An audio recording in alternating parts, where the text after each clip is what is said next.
नमस्कार दोस्तों, आज हम आपके पास एक नए वीडियो के साथ उपस्थित हुए हैं। आशा करता हूँ ये वीडियो आपको अच्छा लगेगा, क्योंकि इसमें जो हमने बताया है वो बहुत ही सरल भाषा में बताने की कोशिश की है, जिसमें अब आपको बहुत आसानी से समझ में आ जाएगा। इसमें सिर्फ हमने 3 प्रश्न पुटअप किए हैं, सिर्फ 3 प्रश्न है, और वो जो कि है बहुविकल्पीय के रूप में। तो यदि आप किसी क्लास की पढ़ाई कर रहे हैं, लाइक 9th में है, 10th 11th या 12th, तो भी आपके लिए महत्वपूर्ण है। और अगर आप किसी परीक्षा की तैयारी कर रहे हैं तो आपके लिए और भी खास हो सकता है। इसमें पहला जो हमने टॉपिक लिया है, राइबोसोम्स किस अंग के सतह पर पाया जाता है। हमने इनमें 3 टॉपिक लिए हैं, राइबोसोम्स, लाइसोसोम्स और क्रोमोसोम्स। ये तीनों मिलते जुलते शब्द हैं, इसलिए मैंने 3 ही स्ट्रक्चर लिए हैं और 3 ही एग्जाम्पल बताने की कोशिश करी है आपसे। पहला प्रश्न है, राइबोसोम्स किस अंग के सतह पर पाया जाता है। तो पहले मैं आपको बता दूं राइबोसोम्स होता क्या है, उसके बाद मैं बताऊंगा कि कहाँ पर पाया जाता है और इसका काम क्या होता है। तो राइबोसोम्स जो होता है वो राइबोसोम्स प्रोटीन संश्लेषण या प्रोटीन बनाने का कार्य करता है। हमारी कोशिका के अंदर जो प्रोटीन बनती है वो बनाने का जिम्मा राइबोसोम्स के पास होता है। राइबोसोम्स जितनी प्रोटीन बनती है उसका कुल निर्माण ये राइबोसोम्स के द्वारा ही होता है। और एक झिल्ली रहित अंग होता है। झिल्ली रहित मतलब इनके बाहरी आवरण में कोई परत नहीं होती है, झिल्ली नहीं होती है, तो झिल्ली रहित अंग है। और इसकी जो खोज थी पैलेडे नामक साइंटिस्ट ने की थी 1955 में।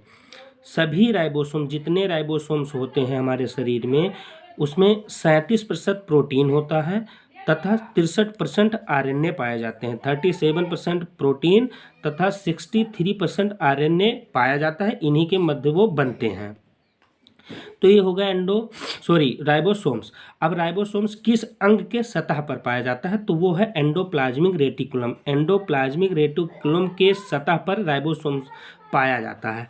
अब आपको बता दूं एंडोप्लाज्मिक रेटिकुलम होता क्या है। तो एंडोप्लाज्मिक रेटिकुलम होता है, ये कोशिका को यांत्रिक सहारा देता है। जो एक कोशिका होती है उसको यांत्रिक सहारा देने का काम एंडोप्लाज्मिक रेटिकुलम करता है। और जब कोई हार्मोन्स या लिपिड्स बनने होते हैं कोशिका के अंदर, तो आपको एक सरल भाषा में बताऊं कि यदि आप कोई कारखाना खोलते हैं या कोई काम स्टार्ट करते हैं तो उसके लिए पहले ज़मीन ही देखते हैं कि ज़मीन कौन सी और कहाँ की यूज़ की जाए। तो एंडोप्लाज्मिक के अंदर राइबोसोम्स जब कोशिश करता है लिपिड्स बनाना या हार्मोन्स बनाना स्टार्ट करता है, तो उसके लिए जगह की ज़रूरत पड़ती है कोशिका के अंदर। तो एंडोप्लाज्मिक का मेन काम यही होता है कि राइबोसोम्स को जगह दी जाए, जगह बनाई जाए। तो एंडोप्लाज्मिक रेटिकुलम जो होता है हार्मोन्स तथा लिपिड्स के उत्पादन के लिए स्थल उपलब्ध कराता है राइबोसोम्स के लिए, कि आप प्रोटीन या हार्मोन्स लिपिड्स बनाइए, स्थान का पूरा ख्याल मैं रखूँगा, स्थान कहाँ से दिया जाएगा ये मेरी जिम्मेदारी है, एंडोप्लाज्मिक रेटिकुलम करता है। अब दूसरा जो है मैं बताऊंगा लाइसोसोम्स के बारे में कि लाइसोसोम्स क्या होता है। लाइसोसोम्स जो दूसरा टॉपिक हमने लिया है, दूसरा एग्जाम्पल या आप क्वेश्चन कह सकते हैं, वो है लाइसोसोम्स उत्पन्न होते हैं। मतलब लाइसोसोम्स कहाँ से उत्पन्न होते हैं, हमें कहाँ से प्राप्त होते हैं। तो पहले तो मैं लाइसोसोम्स क्या होता है कि लाइसोसोम्स एकल झिल्ली द्वारा, एक झिल्ली के द्वारा घिरा हुआ थैले के आकार की संरचना होती है। अब एकल झिल्ली मतलब इसके ऊपर एक परत होती है। लाइसोसोम्स जो पार्ट होता है कोशिका के अंदर, उसके ऊपर एक झिल्ली वाली परत होती है और एक थैले की समान संरचना होती है।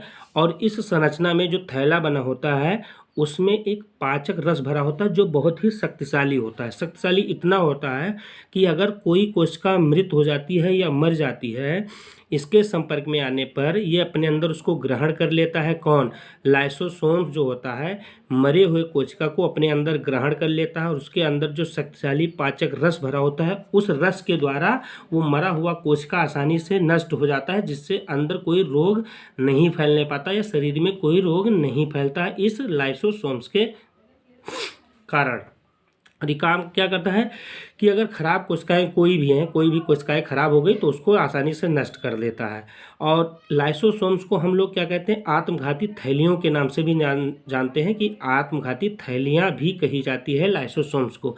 क्यों कही जाती है, अब एग्जाम्पल से समझिएगा कि कहीं पर अगर ज़्यादा कोशिकाएँ नष्ट हो गई या आपका कहीं चोट लग गया आपके कहीं पर और उसकी जगह पर सड़न पैदा हो गई, तो अकेला लाइसोसोम्स या कोशिका में जो लाइसोसोम्स है अगर उन सारी कोशिकाओं को नष्ट नहीं कर सकता, अपने अंदर नहीं पचा सकता, तो आत्म विस्फोट कर लेगा, अपने आप खुद विस्फोट हो जाएगा, जिससे उसमें निकलने वाले पाचक रस पूरे कोशिका को नष्ट कर देंगे जो पहले से मृत है, जिससे हमारे शरीर में कोई रोग उत्पन्न नहीं होता है। इस वजह से इसको आत्मघाती थैलिया भी कहते हैं। और लाइसोसोम्स की जो खोज है क्रिश्चियन डी डुबे ने 1955 में इसकी खोज करी थी। और ये पाया कहाँ जाता है? ये गोल्जी कॉम्प्लेक्स पे पाया जाता है। गोल्जी कॉम्प्लेक्स क्या होता है पहले इसके बारे में बता दूं। ये लाइसोसोम्स कहाँ पाया जाता है? गोल्जी कॉम्प्लेक्स से उत्पन्न होता है। और गोल्जी कॉम्प्लेक्स क्या होता है कि ये माइटोकॉन्ड्रिया में बने ऊर्जा को, ये जो माइटोकॉन्ड्रिया है, फिलहाल इसका आंसर ये नहीं है, गोल्जी कॉम्प्लेक्स है, बट मैं कुछ एग्जांपल बताने की कोशिश करता हूँ कि जो माइटोकॉन्ड्रिया में ऊर्जा का निर्माण होता है तो ये ऊर्जा का निर्माण करके वहाँ पर रख लेता है, लेकिन गोल्जी कॉम्प्लेक्स क्या करता है, यहाँ से ऊर्जा को उठाकर शरीर के विभिन्न अंगों तक पहुँचाने का कार्य करता है। ये काम होता है गोल्जी कॉम्प्लेक्स का, इसके गोल्जी बॉडी के नाम से भी जानते हैं। अब तीसरा जो एग्जाम्पल है हमारा वो है क्रोमोसोम्स। क्रोमोसोम्स स्थित होते हैं कहाँ पर? ये कहाँ पर पाए जाते हैं, कहाँ पर स्थित होते हैं? तो क्रोमोसोम्स जो स्थित होते हैं केंद्रक पर, गोल्जी कॉम्प्लेक्स पर, रेक्टिका पर या एंडोप्लाज्मिक रेटिकुलम पर। तो इसका जो आंसर है वो है केंद्रक पर। तो जो हमारा क्रोमोसोम्स पाया जाता है या स्थित होता है वो केंद्रक पर स्थित होता है। अब इसके विषय में कुछ बता दूं, क्रोमोसोम्स होता क्या है। क्रोमोसोम्स को हम लोग हिंदी में गुणसूत्र कहते हैं। तो गुणसूत्र जो होता है मुख्य रूप से डीएनए का बना होता है। क्रोमोसोम्स आनुवंशिक सूचनाओं को माता पिता से उनके संतानों में पहुंचाने का कार्य करता है कि माता पिता में जो गुण होंगे उस गुण को पुत्र में या पुत्री में या बेटा बेटी में भेजने का जो कार्य होता है वो क्रोमोसोम से ही करता है। अब इसको हमने कुछ डिटेल स्ट्रक्चर हमने बनाया है। स्ट्रक्चर ये रहा, यहाँ पर ये हमने जो बनाया है ये पूरा गुणसूत्र है और इसके अंदर जो पेन द्वारा डिजाइन किया गया है ये हमारा डीएनए होता है। तो लगभग ये डीएनए का ही बना होता है, जैसे कि हमने स्टार्टिंग में बताया कि ये क्रोमोसोम्स मुख्यतः डीएनए के ही बने होते हैं। और डीएनए में सबसे ऊपरी जो भाग होता है उसे हम क्रोमेटिड के नाम से जानते हैं। क्रोमेटिड। अब क्रोमेटिड होता वो है कि क्रोमेटिड मतलब जीन, जीन इसी में पाया जाता है। इसी वाले चीज़ से माता पिता से पुत्र में कोई विशेषता या आनुवंशिक लक्षण पहुंचते हैं, वो जीन कहलाता है। तो यहाँ पर पाया जाता है, आप स्ट्रक्चर में देख सकते हैं यहाँ पर जीन पाया जाता है जिसे क्रोमेटिड के नाम से जानते हैं। और ये जो पेन वाला स्ट्रक्चर है इसी को डीएनए कहते हैं। तो आप देख सकते हैं डीएनए बीचों बीच पाया जाता है दोनों पार्ट में। तो ये हमारा तो होता है DNA deoxy ribo nucleic acid के नाम से जाना जाता है। और तीसरा होता है सेंट्रोमियर।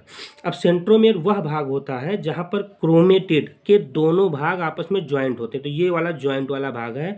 तो सेंट्रोमियर वह भाग होता है जहाँ पर क्रोमेटिड के दोनों भाग ज्वाइंट होते हैं, उसे सेंट्रोमियर के नाम से जानते हैं। अब आता है टोलीमेर क्या होता है।